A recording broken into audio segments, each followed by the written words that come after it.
सर्वप्रथम परमेश्वरलाई धन्यवाद अनि प्रभुमा उद्धार अनि मुक्ति पाउनुभएका सम्पूर्ण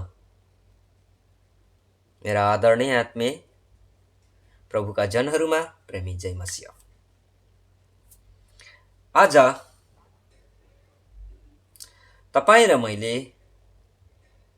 धेरैभन्दा धेरै पटक सुनेका कुराहरू नै तपाईँहरूको बिचमा फेरि पनि म बोल्दैछु यो सामाजिक सञ्जालको माध्यमद्वारा। आज तपाईँ र म को हौँ,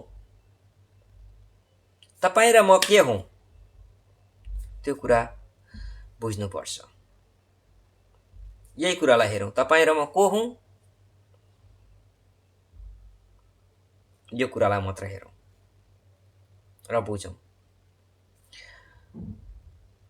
धेरै हामीले आफूले आफूलाई पनि चिन्दैनौँ र आफूले अरूलाई पनि चिन्दैनौँ, तर पनि तपाईँ र मैले यो कुरालाई चाहिँ परमेश्वरमा भइकन जान्नु नितान्त आवश्यकता कुरा हो, अति नै आवश्यकता कुरा हो। तपाईँ र म चाहिँ परमेश्वरको प्रतिरूप हौँ र तपाईँ र म चाहिँ परमेश्वरको महिमाको निम्ति सृष्टि गरिएका मानिस जाति हौँ। यो कुरालाई तपाईँ र मैले हेरौँ, तपाईँ र मैले यो कुरालाई जानौँ। आउनुहोस् तपाईँ र मैले यो कुरा बुझौँ है। उत्पत्तिको पुस्तक 1 अध्यायको 27 पदमा हामीले हेरौँ। उत्पत्तिको पुस्तक 1 अध्यायको 27 पदमा परमेश्वरले मानिसलाई आफ्नै स्वरूपमा सृष्टि गर्नुभयो। हेर्नुहोस् है, र उहाँले तिनीहरूलाई नर र नारी गरेर सृष्टि गर्नुभयो। आज संसारका सबैभन्दा पहिलो व्यक्ति मानिसलाई चाहिँ परमेश्वरले पुरा परिपक्व जवानी अवस्थाको रूपमा चाहिँ सृष्टि गर्नुभयो, ताकि ती बच्चा भएको भएदेखि उसलाई हुर्काउनु पर्थ्यो, बढाउनु पर्थ्यो, तर बढाउनु नपर्ने गरेर, हुर्काउनु नपर्ने गरेर उनीहरू आफूले आफूमा परिपक्वता जीवन भएको अवस्थामा परमेश्वरले पहिलो मानिसलाई आदम र हव्वालाई सृष्टि गर्नुभयो, ताकि पुरा उमेर थियो, बल भएको अवस्थामा, जवानी अवस्थामा थियो। अनि त्यो पनि कसको स्वरूपमा थियो? परमेश्वरको स्वरूपमा। तपाईँ र म पहिले आदि माता पिता चाहिँ परमेश्वरको स्वरूपमा थियौँ। र किन सृष्टि गरियो? परमेश्वरले किन सृष्टि गर्नुभयो? यो कुरालाई पनि तपाईँ र मैले हेरौँ। यशायाको पुस्तक 43 अध्यायको 7 पदमा तपाईँ र मैले मजाले हेरौँ है। त्यहाँ देख्न पाइन्छ यशायाको पुस्तक 43 अध्यायको 7 पद। मेरो नाउँले कहलाइने हरेकलाई, किनकि मैले उसलाई आफ्नो महिमाको निम्ति सृष्टि गरे, मैले उसलाई रचे, मैले उसलाई बनाए। हेर्नुहोस् है, तपाईँ र मैले बुझ्नुपर्ने कुरा, मेरो नाउँले कहलाइने, मेरो नामले भनेको परमेश्वरको नाउँले कहलाइने हरेक जन, तपाईँ र मलाई, मैले उसलाई आफ्नो महिमाको निम्ति सृष्टि गरेँ। मैले उसलाई अर्थात् परमेश्वरले तपाईँ र मलाई चाहिँ उहाँको महिमाको निम्ति सृष्टि गर्नुभयो र परमेश्वरले नै तपाईँ र मलाई रच्नुभयो र परमेश्वरले नै तपाईँ र मलाई बनाउनु भयो। आज तपाईँ र मैले परमेश्वरको महिमा गर्नुपर्छ।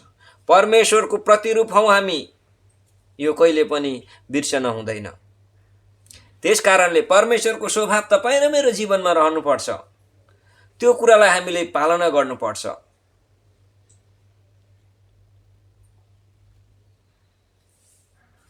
किनकि यो कुरालाई यशायामा पनि भन्छ। यशायाले पनि के भन्छ? आउनुहोस् त, यशायाको पुस्तकमा 64 अध्यायको 8 पदमा हामीले हेर्यौँ भने त्यहाँ पनि देख्न पाउँछौँ के लेखेको छ। तपाईँ र मैले हेरौँ है। यशाया 64 को 8 पद। हे परम प्रभु, तपाईँ चाहिँ हाम्रा पिता हुनुहुन्छ, हामी चाहिँ माटो हौँ र तपाईँ हाम्रा कुमाले हुनुहुन्छ अनि हामी सबै तपाईँका हातका काम हौँ। हेर्नुहोस् है, परमेश्वरको हातको काम हो हामी। यो कसले जान्यो? यहाँ एसाइयाले यो कुरा जान्यो। एसाइयाको पुस्तकमा यो कुरा दर्शाउँदैछ कि हामी चाहिँ माटो हौँ भनेर, कि तपाईँको हातको काम हो भनेर। परमेश्वरले तपाईँ र मलाई चाहिँ हातद्वारा बनाउनु भयो है। तर अरू सबै जीवित जीवात जति पनि चिजहरू छन् तिनीहरूलाई चाहिँ परमेश्वरले बोलीद्वारा बनाउनु भयो, वचनद्वारा। यस्तो चिज भइजा, जनावरहरू विभिन्न प्रकारका जनावर होइजा, विभिन्न प्रकारका पन्छीहरू हो, यसरी चाहिँ बताइयो। यो चाहिँ तपाईँ र मैले उत्पत्तिको पुस्तक 1 अध्यायमा पढ्दाखेरि स्पष्टसँगले पाउँछौँ। यो कुरालाई हामीले वर्णन गरि नराखौँ। परमेश्वरले तपाईँ र मलाई केबाट अरे कुमाले भइकन, परमेश्वरले कुमाले भइकन, कुमालेले जसरी कुमालेले भाँडा बनाउँछ त्यसै गरी परमेश्वरको हातद्वारा तपाईँ र मलाई पनि बनाइएको हो भनेर चाहिँ एसाइयाले यहाँ प्रमाणित गर्दैछ। त्यो कुरालाई स्वीकार्दैछ, उसले जान्दैछ, परमेश्वरलाई चिन्दैछ। त्यसै गरी तपाईँ र मैले पनि परमेश्वरलाई चिन्नुपर्छ कि परमेश्वरले तपाईँ र मलाई चाहिँ उहाँको हातद्वारा बनाउनु भएको रहेछ भन्ने कुरा उत्पत्ति 2 अध्यायको 7 पदमा तपाईँ र मैले पढौँ। आउनुहोस् त, उत्पत्ति 2 अध्यायको 7 पदमा यही कुरालाई स्पष्ट छ। परमप्रभु परमेश्वरले मानिसलाई जमिनको माटोबाट रच्नुभयो अनि तिनको नाकमा जीवनको सास फुकिदिनु भयो र मानिस जीवित प्राणी बने। यहाँ हेर्नुहोस् है, तपाईँ र मैले जान्नुपर्ने कुरा, तपाईँ र मैले बुझ्नुपर्ने कुरा चाहिँ यो छ कि परमेश्वरले चाहिँ साँच्चै नै तपाईँ र मलाई माटोबाट बनाउनु भयो।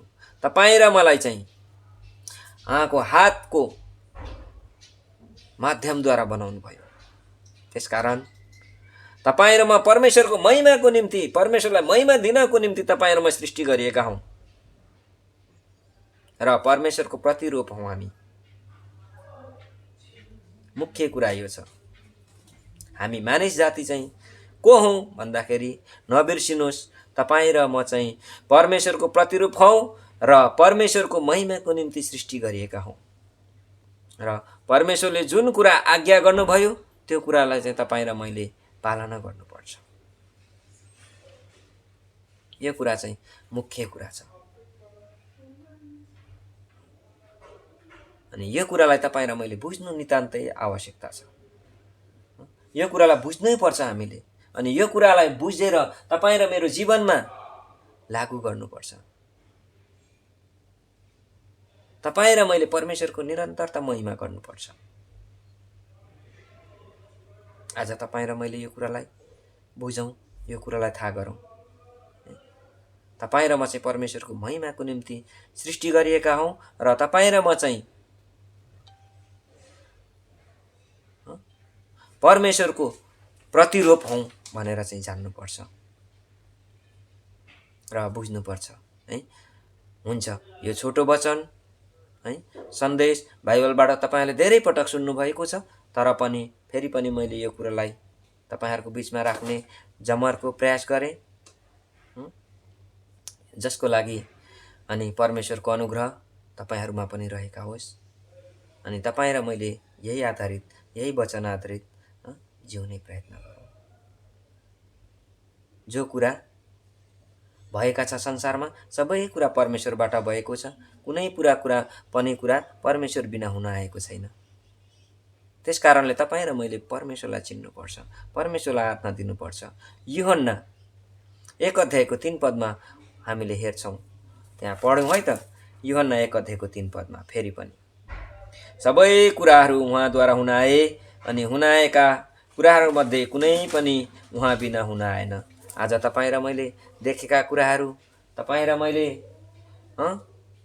भोगेका कुराहरू, तपाईँ र मैले प्रयोग गरेका कुराहरू सबै परमेश्वरबाट हुन आएका हुन्। तपाईँ र मेरो निम्ति यतिका चिजहरू दिनुभएको छ। परमेश्वरले तपाईँ र मलाई आशिष दिनुभएको छ। उत्पत्ति 1 अध्यायको 28 पद आधारित सबै कुरामा हामीलाई अधिकार र आशिष दिनुभएको छ है। हुन्छ, यो छोटो वचनमा परमेश्वरले आशिष दिउन्। आमेन। जय मसीह।